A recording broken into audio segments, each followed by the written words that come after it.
Olá, começa agora mais um episódio do Macro Review, o podcast Economia do C6 Bank. O Brasil registrou, mais uma vez, a menor taxa de desemprego em mais de uma década. A desocupação ficou em 5,6% no trimestre encerrado em agosto, segundo o IBGE. Na prática, isso quer dizer que 6 milhões de pessoas estavam procurando um emprego, enquanto mais de 102 milhões de pessoas estavam trabalhando. Mas o que explica esse número tão baixo do desemprego? E daqui para frente, será que a desocupação ainda vai cair mais ou esse movimento de queda terminou? No episódio de hoje, a gente vai compartilhar as nossas expectativas em relação a isso e a gente também vai explicar qual é a relação entre o mercado de trabalho aquecido e a inflação. O Banco Central tem ficado de olho nessa dinâmica, inclusive. Para aprofundar esse ponto, a Cláudia Moreno, responsável pela cobertura de Brasil aqui no C6 Bank, ela fala sobre a Nairu, um conceito que retrata a taxa de equilíbrio do mercado de trabalho e compara como o Brasil está nesse quesito em relação a outros países. E ainda nesse episódio, a gente vai falar sobre o chamado shutdown nos Estados Unidos, que paralisou vários serviços públicos e até a divulgação do relatório de emprego americano, que é um número bem importante para a economia do país. Tem também dado novo de inflação na Europa, então fica com a gente até o final para entender o que está rolando por lá. Eu sou a Júlia Nunes. E eu sou a Bianca Alvarenga. E hoje é 6 de outubro de 2025.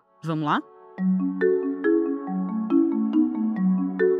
O Brasil vive um momento histórico no mercado de trabalho. A taxa de desemprego vem caindo de forma consistente nos últimos anos e ela está no menor nível desde que o IBGE iniciou a publicação dos dados da série, há mais de uma década. Na semana passada, o presidente do Banco Central, Gabriel Galípolo, ele chamou atenção para esse cenário. Ele disse que o mercado de trabalho nunca esteve tão exuberante. Aqui usei as palavras dele. Segundo Galípolo, esse é o melhor momento que a gente deve ver em 3 décadas no Brasil. E por trás desse avanço no mercado de trabalho tem uma explicação evidente: a economia aquecida. Quando a atividade econômica cresce, as empresas contratam mais. Então a renda das famílias sobe e elas aumentam o consumo. Esse aumento na demanda, por sua vez, exige mais produção, o que gera novas contratações. Então é um ciclo que se retroalimenta. E esse movimento é positivo, principalmente quando existe uma ociosidade na economia. Ou seja, quando existem muitas pessoas querendo trabalhar, mas sem conseguir um emprego. Mas o desemprego baixo passa a ser um desafio quando esse estoque, digamos assim, de trabalhadores disponíveis, ele se esgota. Quando isso acontece, a taxa de desemprego pode ficar abaixo do nível considerado de equilíbrio. E os economistas medem esse nível pela chamada Nairu, uma sigla que vem do inglês. Olha, em termos simples, a Nairu é uma estimativa do desemprego que uma economia consegue sustentar sem gerar nem pressões inflacionárias, nem uma ociosidade desnecessária. Então, é um nível de equilíbrio para o mercado de trabalho. Por isso, o ideal é que a taxa de desocupação de um país fique sempre próxima desse patamar, nem muito acima e nem muito abaixo. É que, quando o desemprego é maior do que a Nairu, o país está desperdiçando mão de obra, digamos assim, e isso significa a perda de bem-estar para as pessoas, né? Já quando o desemprego está abaixo da Nairu, quer dizer que o mercado de trabalho está aquecido demais. As empresas disputam os profissionais cada vez mais escassos e elas acabam aumentando os salários para atrair ou reter trabalhadores. E se esses aumentos de salários não são acompanhados por uma melhora da produtividade, como tem acontecido no Brasil, a consequência é uma inflação mais alta. A boa notícia é que nos últimos anos há sinais de que a Nairu do Brasil diminuiu. Em outras palavras, o país passou a poder empregar mais pessoas sem gerar tantas pressões para a inflação. E por que isso aconteceu? Um dos fatores que provavelmente contribuiu para essa queda da Nairu foi a reforma trabalhista de 2017. A reforma deixou as relações de trabalho mais flexíveis e as contratações ficaram mais simples. Aí, com menos custos e menos incertezas, o mercado de trabalho ficou mais eficiente e isso permitiu que o desemprego caísse sem gerar tanta inflação. Mas, ainda assim, os números atuais sugerem um superaquecimento do emprego no Brasil.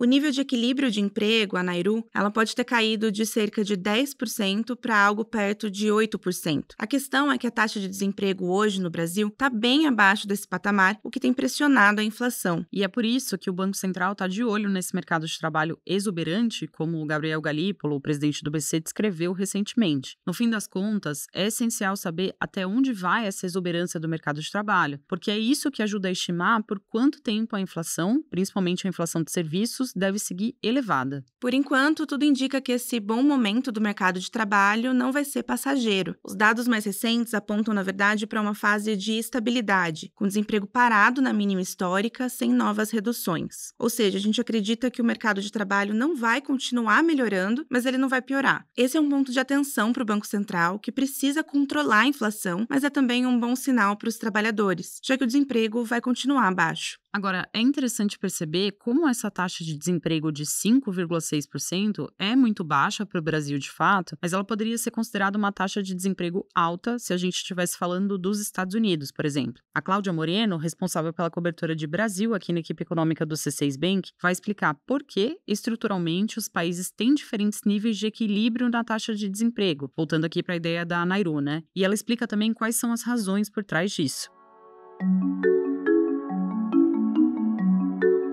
Cláudia, a gente já explicou aqui que a Nairu é o desemprego que um país pode ter sem que isso gere inflação, né? Agora, conta um pouco como o Brasil está em relação a outros países nesse critério. Bianca, antes de tudo, vamos de novo reforçar aqui o lado positivo. A Nairu, essa taxa de equilíbrio do mercado de trabalho, ela caiu de 10% para cerca de 8% nos últimos anos no Brasil. Isso permitiu que a gente pudesse ter mais gente empregada sem que a inflação seja tão pressionada. Então, é natural pensar que se a Nairu não tivesse caído, possivelmente a gente estaria convivendo com preços mais elevados. É claro que isso é uma boa notícia, mas quando a gente olha para o desemprego em outros países, parece que ainda existe um caminho que o Brasil pode percorrer para melhorar. Nos Estados Unidos, por exemplo, a Nairu está perto de 4%.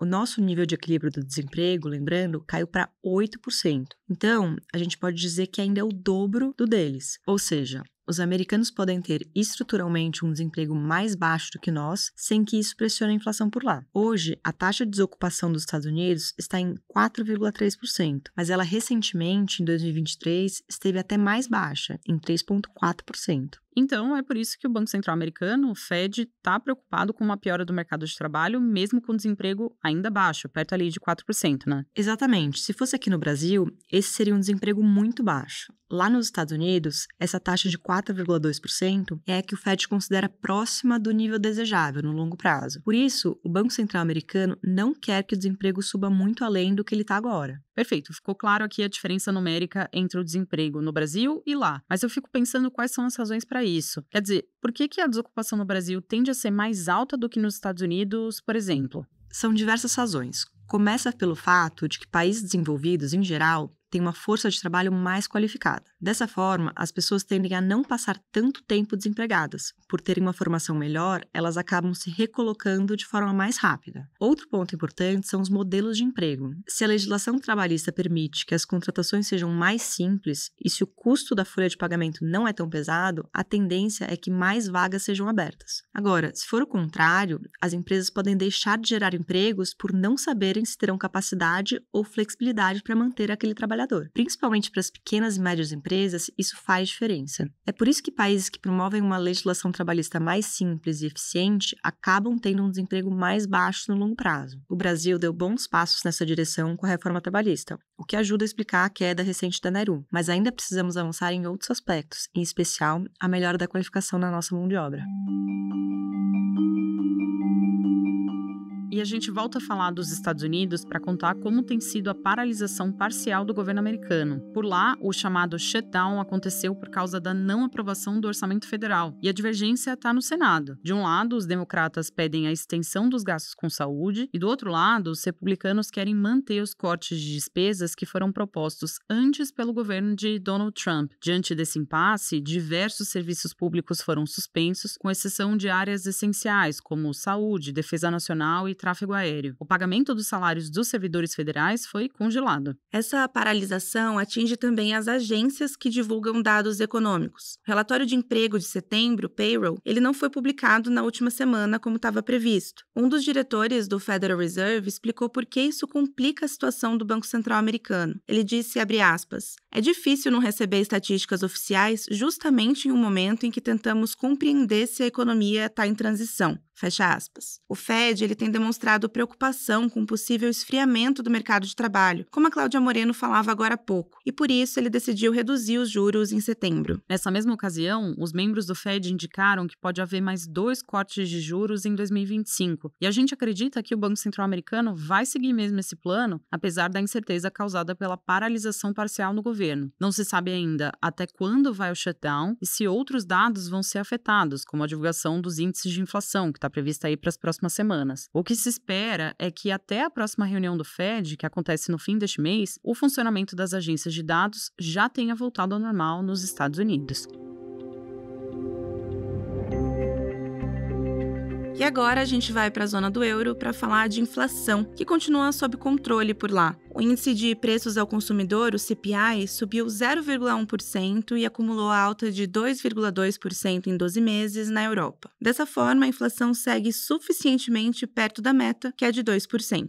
E olha, a perspectiva para os preços é favorável, tá? As últimas negociações de salários pelos sindicatos europeus terminaram com reajustes menores do que os dos últimos anos, o que indica que o custo da mão de obra não deve mais pressionar tanto os preços por lá. Além disso, o euro continua a ganhar valor, o que barateia itens que são importados ou que são cotados em dólar. Ou seja, tudo parece jogar ali a favor do controle da inflação. E agora que os preços não são mais a maior preocupação, o Banco Central Europeu está de olho no ritmo da economia. O esfriamento da atividade produtiva suscitou dúvidas sobre a necessidade de cortar um pouco mais os juros para apoiar o crescimento. Mas, por hora, a maior parte dos membros do Banco Central Europeu parece convencida a manter os juros em pausa.